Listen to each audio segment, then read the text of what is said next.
Percuma lapor polisi bro. Kan gue pernah bilang percuma lapor polisi. Kenapa percuma?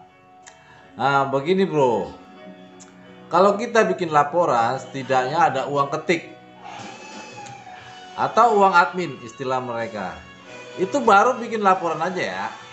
Tapi kalau laporan kita mau dijalankan, ya harus ada uang jalannya ya toh.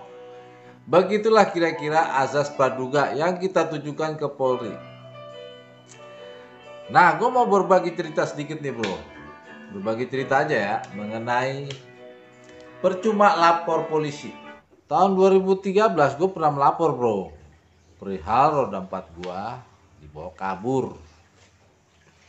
Dibawa kabur sama orang ya, nggak mungkin sama kecoa. Walaupun gue nggak percaya Polri, tetap kita harus ngikutin aturan yang ada. Kan negara kita negara hukum, ya toh. Dan dengan berat hati gue bikin laporan juga bro. Ya, dengan berat hati. Artinya terpaksa.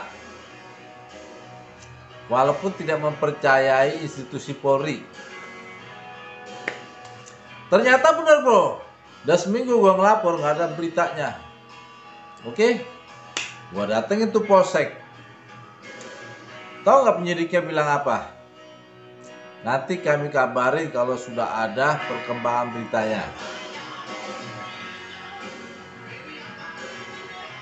Enak kan?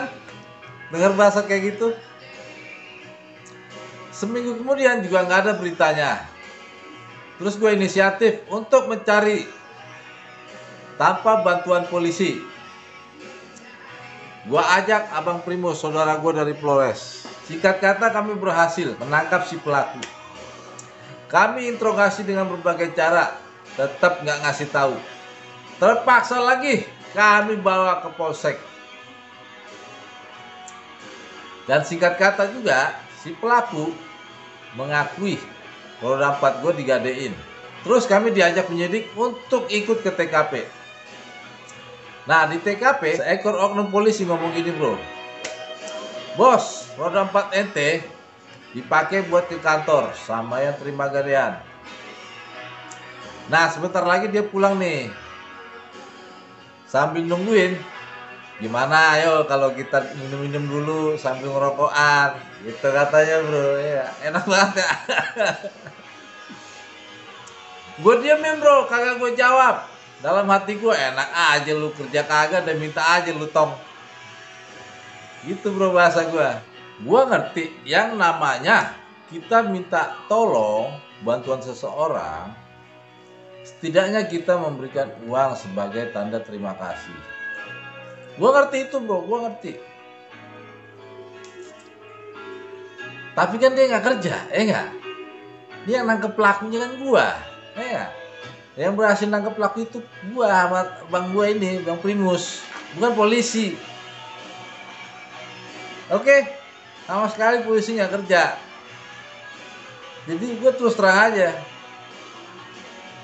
Kalau main gila sama gue ayo. Lu pikir lo doang yang bisa gila? Tunjukin dulu kerja yang bagus. Nggak perlu diminta. Udah pasti gue kasih tuh oknum. Oknum berseragam. Minum-minum, makan-makan, foya-foya. Pasti gue kasih. Lah ini kerja kagak dan minta aja, enak bener ya, jagoan ya, jagoan tengik, jagoan lo, tang-tang punya seragam jadi jagoan lo ya. Akhir kata roda 4 berhasil kami bawa pulang, dan gua bilang thanks berat bro, lain kali kerja dulu yang bagus dan pasti lu gua gaji. Gue bilang gitu bro. Raut mukanya dia kayak kecut gitu ya, aduh, sedih. Begitulah akhir cerita dari pengalaman buruk gua bersama kepolisian dengan tagar PLP.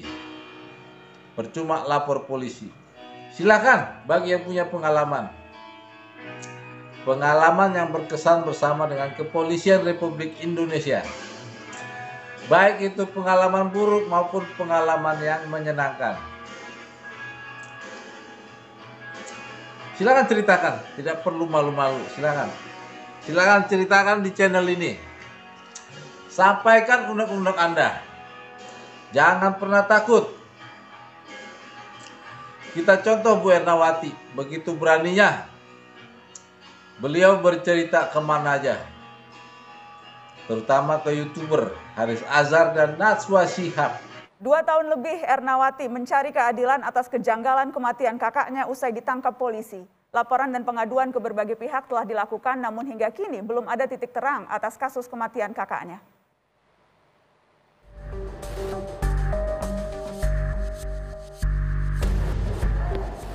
Belum ada? Belum ada kan? Apa kelanjutannya, Bering? Tidak ada, lihat jadi dulu. Oh, begitu. Saya marah-marah sama penyidik pemalsuan dokumen itu, yaitu otopsi. Saya katakan tujuan saya melapor agar ditindaklanjuti kasus ini. Maksud saya penolakan otopsi itu tidak jelas. Saya tidak pernah menandatangani. Ya. Untuk apa untuk apa otopsi? Katanya itu kata Rumah Sakit Bayangkara. Jadi apa Karena tadi perkembangannya, Bu? Apa perkembangannya tadi? Dia tidak bisa jawab. Percuma lapor polisi. Kalau begitu percuma Pak Kapolri. Percuma lapor polisi.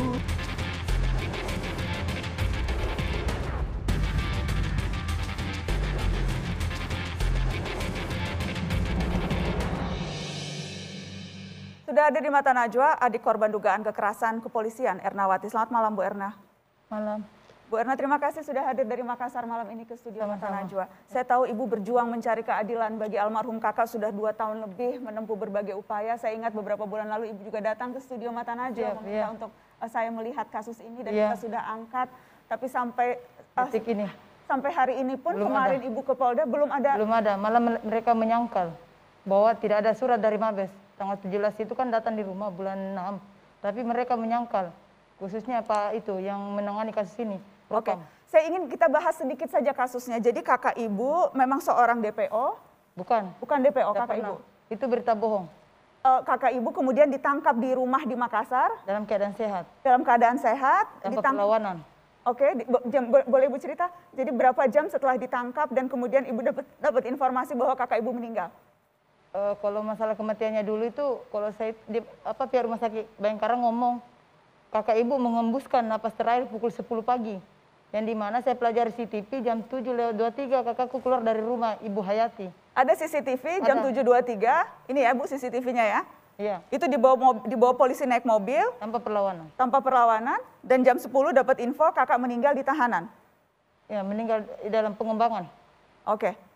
Dari keterangan teman almarhum yang melihat saat almarhum dibawa polisi, apakah memang saat dibawa polisi itu sudah ada kekerasan yang dilakukan? Sudah ada, mereka cekik lehernya. Dia jambat lehernya kakakku. Cuman itu. Setelah itu dia maki-maki istrinya. Jadi almarhum tidak terima, bilang jangan kasih begitu istriku. Katanya istrinya, tapi tidak pernah nikah, cuman kata itu aja istri. Dan memang setelah kemudian Ibu melihat jenazah dari kakak, Ibu melihat memang ada tanda-tanda atau luka-luka di tubuh almarhum? Ada semacam kayak popor senjata di sini, benjolan di sini, lutut, bekas seretan cuma sebelah kiri, kanan, mulai sampai sini. Cuman itu. Yang di belakangnya kepala lembek semua. Jadi almarhum itu tidak terlalu gemuk, tapi setelah beberapa jam langsung bungkak itu badan, bungkak. Dan penjelasan yang diberikan polisi kepada Ibu soal kondisi jenazah seperti apa? Bukan polisi, tapi pihak Rumah Sakit Bayangkara, namanya Ibda Asmin, kasih tahu saya.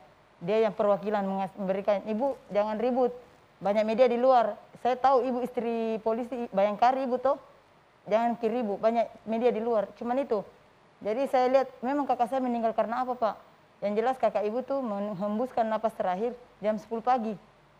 Kami ini mayat datang jam 11 siang di sini di Rumah Sakit Bayangkara. Jadi kami tinggal membersihkan luka-lukanya. Tapi notabene itu mereka tidak memperlihatkan mayat almarhum kakak saya, tidak pernah. Dia mencekal, beberapa kebohongan muncul dan saya baru sadari. Saya mau lihat mayatnya, dia tidak boleh. Dia bilang tidak usah Bu, nanti busuki. Bau katanya, nanti bau. Tidak apa-apa itu, jangan sampai hilang jantungnya Pak. Itu yang biasa saya dengar. Saya mau lihat dulu, tidak ada apa-apa Bu. Percaya sama saya Bu, cuma luka tembak. Ini sekarang Bu, mayatnya sudah ada di ambulans. Bawa Miki, ada itu sarung saya belikan Ki. Mana pakaiannya Pak? Karena kita kalau orang dari kampung saya sendiri, kalau meninggal dunia itu harus ada pakaian terakhir yang dia pakai. Itu sampai sekarang mereka sembunyikan. Entah dia hilangkan atau apa, saya tidak pernah temukan. Polisi menjelaskan luka tembak itu karena apa? Luka tembak, katanya melarikan diri, itu alasan mereka. Tapi kan logika, melarikan diri itu kan kalau memang melarikan diri posisi dari belakang jaraknya, tapi ini kan dari depan. Berarti timbul pikiran saya itu, persepsi saya itu salah besar. Kalau kakak saya melarikan diri tidak begitu caranya, bukan di lutut. Itu persepsi saya. Apa yang ibu kan mencari informasi, ibu kesana kemari, apa yang ibu temukan bukti-bukti yang memang mengarah ibu melihat memang ada kekerasan yang dilakukan polisi? Luka-luka itu, karena kan tidak wajar, tidak sampai 3 jam meninggal dunia. Padahal dia ngomong sama saya di posko Resmob, Aibda Suta ngomong sama saya. Dia bilang, sementara pengembangan, tapi beliau ini bukan timnya yang menangkap. Tim yang menangkap sudah aplos. Itu kata yang pernah saya dengar. Tidak pernah saya lupakan. Ibu kemana saja, Bu? Ibu ke Propam, Ibu untuk memperjuangkan kasus itu kemana saja? Awalnya saya menyurat dulu Pak Kapolda, pada saat itu Pak Amidin.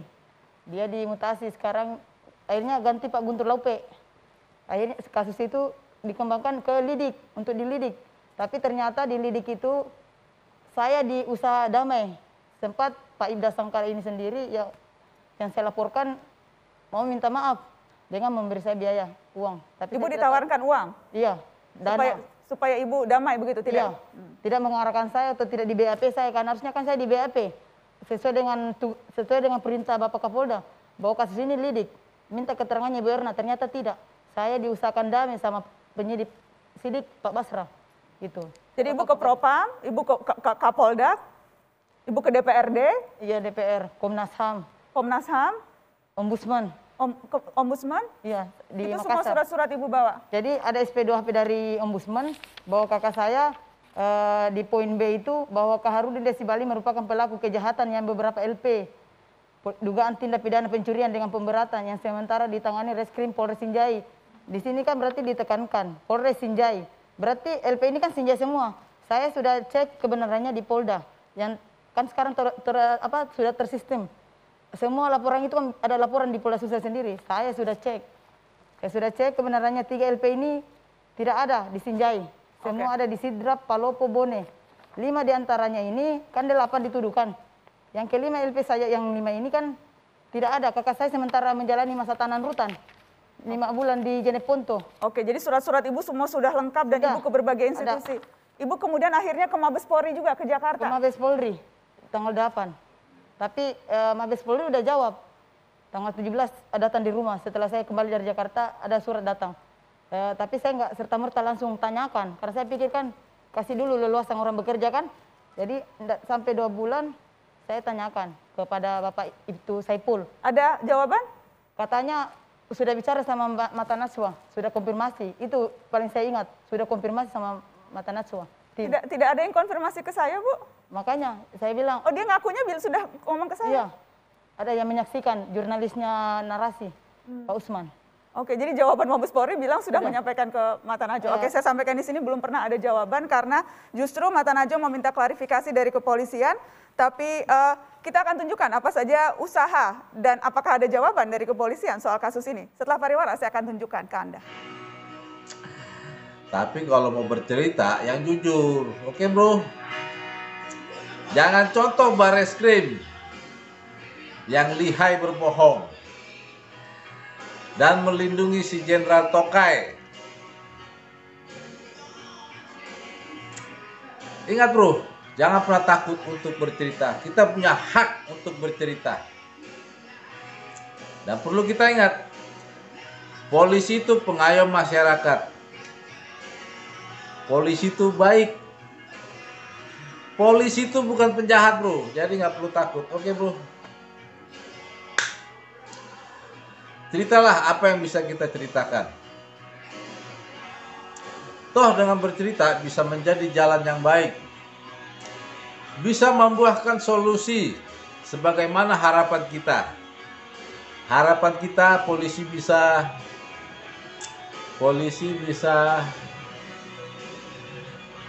apa ya?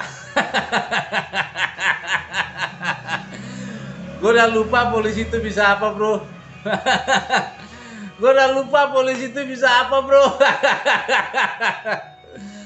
Salam PLP. Percuma lapor polisi.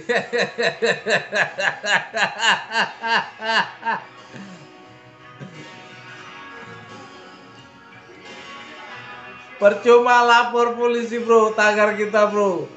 Trending tagar sepanjang abad. Percuma lapor polisi.